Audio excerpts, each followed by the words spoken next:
Après une vie de douleur, un homme né sans mâchoire découvre l'amour auprès d'une belle femme.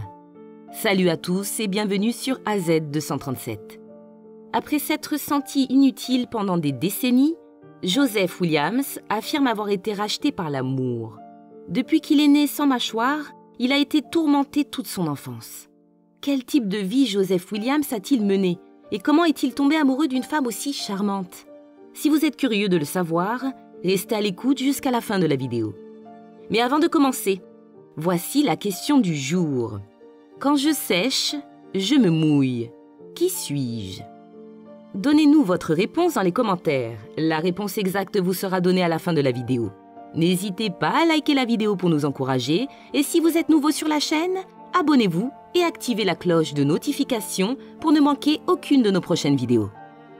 Joseph Williams veut encourager ceux qui sont en difficulté en leur montrant qu'ils méritent, eux aussi, de profiter davantage de la vie.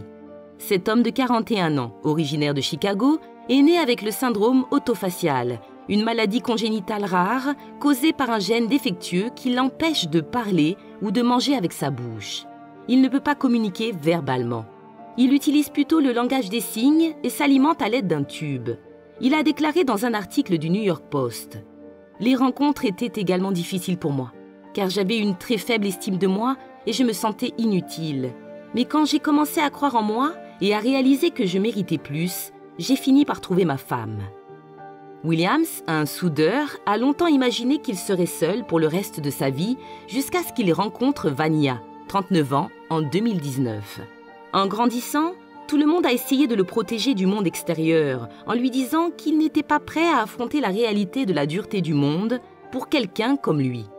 Il a dit « On m'a dit que je ne pouvais pas faire ceci et cela, mais je ne voulais pas que ma maladie me retienne et je ne voulais pas être limité. » Williams a appris à communiquer avec le langage des signes, les gestes, son téléphone et la prise de notes tout en se nourrissant par un tube spécial dans son estomac.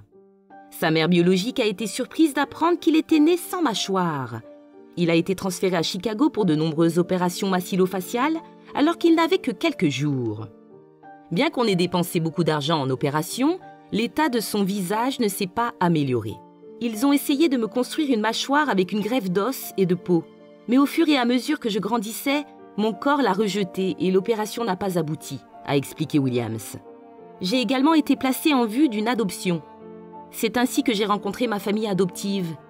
Il a déclaré « Grandir a été difficile et être né comme ça m'a causé beaucoup de problèmes, mais j'ai essayé de ne pas laisser cela m'affecter. » Aujourd'hui, Williams se promet que sa condition physique ne l'empêchera pas de vivre pleinement sa vie avec Vania. Et ses objectifs incluent l'amour du tambour et le partage de la musique. Il est prêt pour la vie qui l'attend et prêt à le partager avec sa belle épouse. Il a ajouté « Au début, nous étions amis, mais ensuite nous avons commencé à sortir ensemble et nous sommes tombés amoureux. Nous nous sommes mariés en 2020. Les gens ne se seraient probablement pas attendus à ce que je me marie. Pour être honnête, je ne m'y attendais pas non plus. Vania a découvert l'amour avec lui. Williams a rencontré Vania en 2019 et le couple s'est marié en 2020. Il a expliqué « Je comprends que je suis différent et que certaines personnes me jugeront laid et refuseront de m'accepter. Mais je reste une personne avec un cœur, des sentiments et un cerveau. Je mérite, comme tout le monde, d'être traité avec dignité. » Williams parle maintenant librement de la façon dont les gens avaient l'habitude de l'éviter ou de le traiter différemment afin d'aider les autres. Il a déclaré qu'il avait parfois envie de se cacher et de pleurer, et qu'il avait même envisagé de se suicider, mais qu'il s'en sortait pour garder le moral. Il a déclaré « Il y a une raison pour laquelle Dieu m'a fait comme ça, m'a aidé à traverser les moments difficiles. Il m'a donné cette charge, parce qu'il savait que je pouvais la supporter. Je ne peux ni manger, ni parler, ni même respirer. J'ai un tube dans l'estomac dans lequel je peux insérer la nourriture mélangée, mais je n'ai jamais goûté la nourriture, a-t-il expliqué. Au lieu de le fixer et de le montrer du doigt, il préfère que les gens lui posent des questions. Ça devient agaçant quand les gens s'arrêtent pour me regarder. Il y a même un monsieur qui s'est arrêté, a fait demi-tour et est passé en voiture pour me fixer du regard, a ajouté M. Williams. J'aimerais juste que les gens me parlent et me posent des questions au lieu de me fixer comme un cerf pris dans les phares. Le fait d'être né sans mâchoire a surpris ma mère biologique. J'étais un jumeau mais l'autre enfant est mort avant notre naissance. Grandir a été difficile et être né de cette façon m'a causé beaucoup de problèmes, mais j'ai essayé de ne pas me laisser abattre, a-t-il ajouté. Il poursuit. J'ai un tube dans le cou appelé trachée qui m'aide à respirer. Et quand j'avais 2 ans, on m'a appris la langue des signes pour m'aider à communiquer. Cependant, j'ai découvert de nouvelles façons de communiquer depuis, comme prendre des notes et taper sur mon téléphone. Aujourd'hui, Williams promet que sa condition physique ne l'empêchera pas de vivre pleinement sa vie avec Vania et ses projets incluent l'amour du tambour et le partage de la musique. Un jour, j'espère devenir DJ. J'ai parfois du mal à communiquer, mais la musique me permet de m'exprimer, a-t-il fait remarquer. Être né sans mâchoire m'a donné une perspective différente sur la vie et a façonné qui je suis aujourd'hui. Malgré leur amour évident l'un pour l'autre, les deux font fréquemment face à la haine des autres qui prétendent que Vania simule son affection pour Joseph afin d'attirer l'attention et la pitié. Vania, qui n'était jamais sortie avec une personne handicapée avant de rencontrer Joseph, ne voyait pas comment leur relation pouvait fonctionner au début. Lorsque les gens mettaient en doute leur relation, la jeune femme de 39 ans mentait fréquemment et disait qu'ils étaient juste amis parce qu'elle était gênée et honteuse. Au fur et à mesure que je connaissais Joe, je ne voyais plus son visage. Je voyais simplement son énergie, son attitude, a expliqué Vania. 1 an après leur rencontre, le couple qui communique par téléphone et en langage des signes affirme que leur relation est uniquement axée sur l'amour. Les gens pensent souvent que Vania ne peut pas l'embrasser ou qu'elle le trompe, ce que Joseph décrit comme une épreuve de force. D'autres se demandent comment les deux peuvent être intimes l'un avec l'autre et spéculent même qu'ils simulent leur mariage pour la publicité.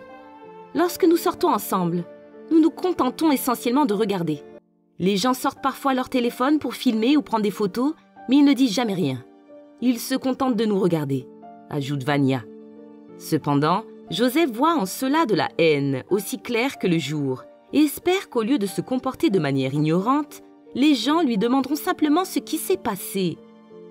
La famille du couple l'a soutenu depuis le début, même si la mère de Vania s'inquiétait du fait que sa fille doive s'occuper de Joseph 24 heures sur 24. Bien que la famille ait d'abord pensé que Joseph aurait besoin de soins continus, elle a rapidement changé d'avis après avoir constaté son indépendance. Joseph n'a besoin de mon aide pour rien du tout, poursuit Vania. Malgré les innombrables messages de haine et les regards insistants, le couple insiste sur le fait que leur relation n'est basée que sur l'amour. Bien que Joseph soit plus heureux avec lui-même maintenant, il avoue que son état peut encore le déprimer par moments. Bien que son enfance ait été difficile et que sa maladie lui ait causé de nombreux problèmes, il essaie de ne pas se laisser abattre et passe la plupart de son temps à voyager et à rencontrer des gens, profitant ainsi au maximum de la vie. Il vient de trouver l'amour et le respect en Vania, qu'il a rencontré au travail. Mais, réalisant qu'il méritait mieux, il a rencontré sa future épouse et est optimiste pour l'avenir. Il est resté concentré sur ses objectifs dans la vie, ne reconnaissant pas la haine et la colère provoquées par les personnes qui le jugent pour son apparence. Le fait qu'il ait sa femme à ses côtés est également un excellent amortisseur de la situation. En vieillissant, il a appris à s'accepter complètement et il ne veut pas être limité par sa condition. C'est quelque chose qui a commencé quand il était enfant à l'école jusqu'à ce qu'il soit adulte. Il a dû faire face à de nombreux défis que la plupart des gens ne rencontrent pas et il en est sorti fort et motivé pour voir un autre jour et se battre pour sa place dans la société. Le docteur Chandra Veer Singh, consultant en otorhinolaryngologie et en chirurgie onco de la tête et du cou à l'hôpital Wockhardt de Mira Road, a expliqué l'état de Joseph William. Cette affection affecte le développement de la bouche et est présente à la naissance. Les symptômes peuvent durer et s'aggraver à mesure que l'on vieillit. Selon le docteur Singh, cette maladie est causée par un gène défectueux. Dans cette maladie, la langue est sous-développée, ce qui rend la déglutition impossible. La survie devient également difficile. Cela peut avoir un impact négatif sur la santé physique et mentale d'une personne. Pour conserver, il faut utiliser le langage des signes ou prendre des notes. Les personnes atteintes de cette maladie doivent être nourries par tubage à vie, a expliqué le docteur Singh. De plus, selon le docteur Sichir Agarwal, consultant principal en chirurgie plastique au Sri Balaji Action Medical Institute, la chirurgie reconstructive pour les fentes faciales, l'extraction de dents et la chirurgie pour réparer les doigts fusionnés ou les anomalies des doigts sont également des options de traitement. Le traitement de la maladie rénale, comme l'hémodialyse, la dialyse péritonéale ou une transplantation rénale, peut également être inclus. Selon le type de syndrome, la gestion des crises et les évaluations des troubles de l'apprentissage peuvent être nécessaires. L'orthophonie et l'éducation spécialisée sont également suggérées. Les autres types de thérapies sont des thérapies de soutien et des thérapies basées sur les symptômes, selon le docteur Agarwal. Il semble qu'il y ait toujours quelqu'un pour tout le monde. Si vous êtes dans cette situation ou si vous connaissez quelqu'un qui est dans une situation similaire à celle-ci, c'est une question de temps. Soyez patient. Vous devez juste travailler dur et attendre la bonne personne qui vous est destinée. Quelle est votre opinion au sujet de cette histoire? Dites-le nous dans les commentaires. Et maintenant, la réponse à la question du jour. Une serviette. Bravo à tous ceux qui ont trouvé la bonne réponse. Nous voici arrivés au terme de cette vidéo. Merci de l'avoir regardée jusqu'à la fin. Surtout, n'oubliez pas de la liker et de la partager autour de vous. À très bientôt sur AZ237.